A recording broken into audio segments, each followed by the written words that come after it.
So Building Freedom is the title of our study on housing, and you yourself wrote a chapter on how affordable housing is the cornerstone of a democratic society. Can you explain how housing is related to kind of abstract values like freedom and democracy?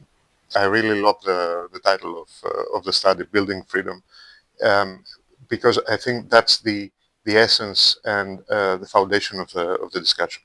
Why is that? Because historically, the right to property has been a pathway to being free and a pathway to being involved in the community.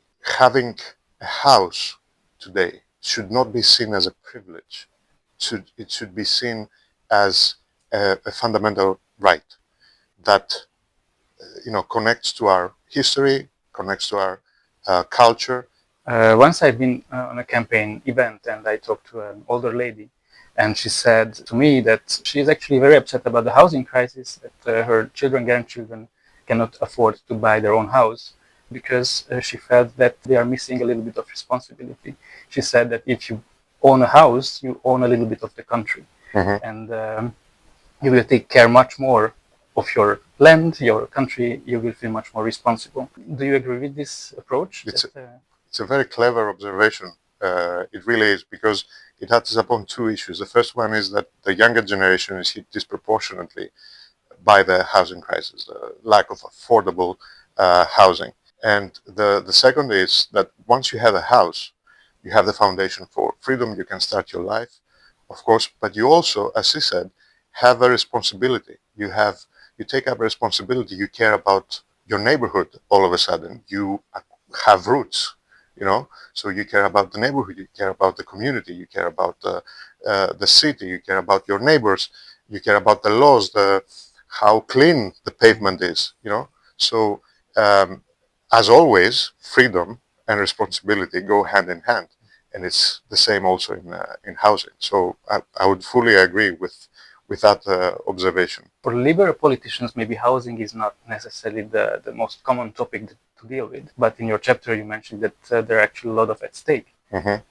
Why do you think liberal politicians should take this issue more seriously then? Because the political philosophy of liberalism is at the foundation of our society right now. As I said, the right to property was fundamental in creating liberal democracy because of those things that we've already talked about, because it was a pathway to freedom, because it was a pathway to participating in the democratic processes, grants you the responsibility to act because you are part of the community in this way. You're not a nomad.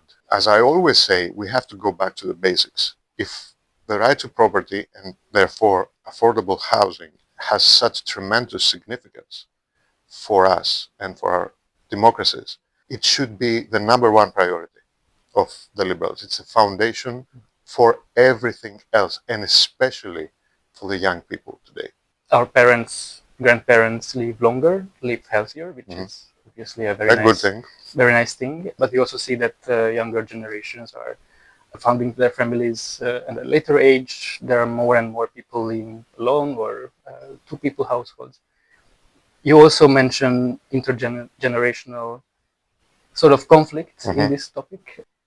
Yeah, the data clearly shows that it is far more difficult for the younger generation to buy a house today than it was for our parents and grandparents. There is no escape from the data. It's absolutely clear.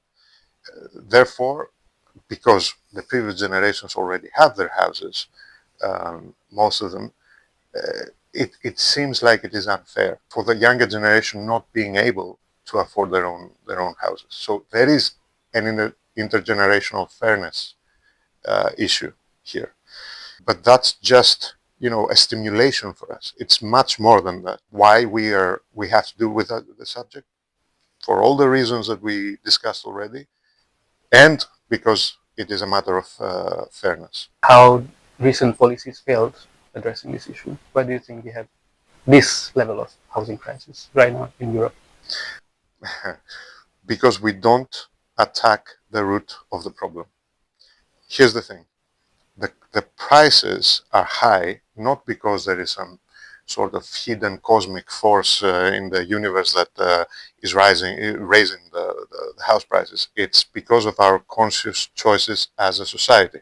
That's because everything is becoming more expensive. First and foremost, energy.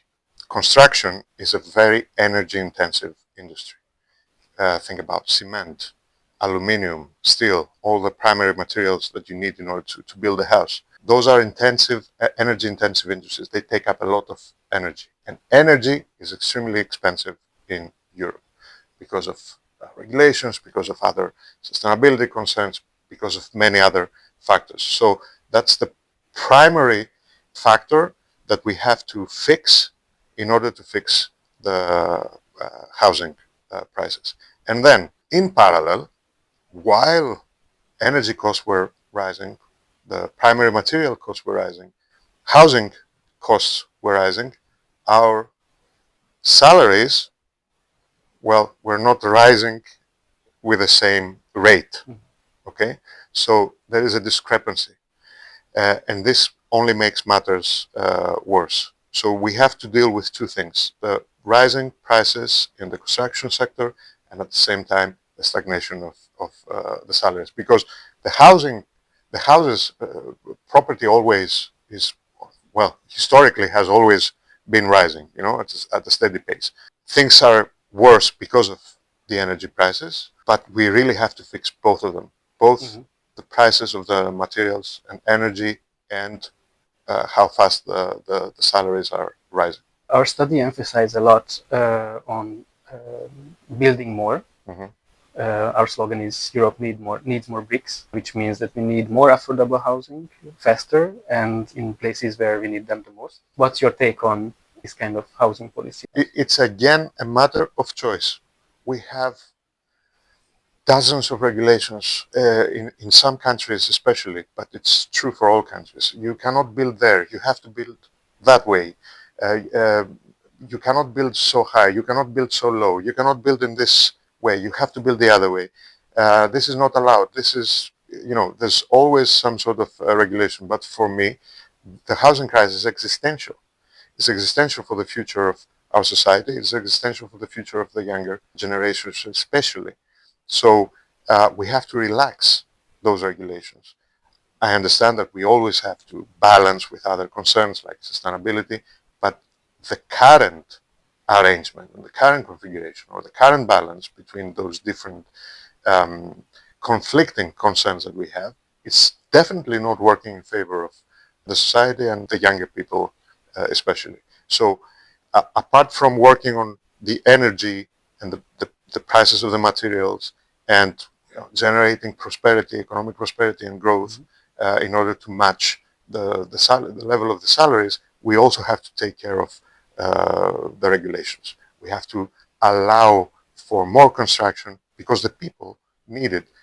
Maybe we took these choices. I'm not saying that these choices were wrong by default, but maybe we made these decisions under different circumstances.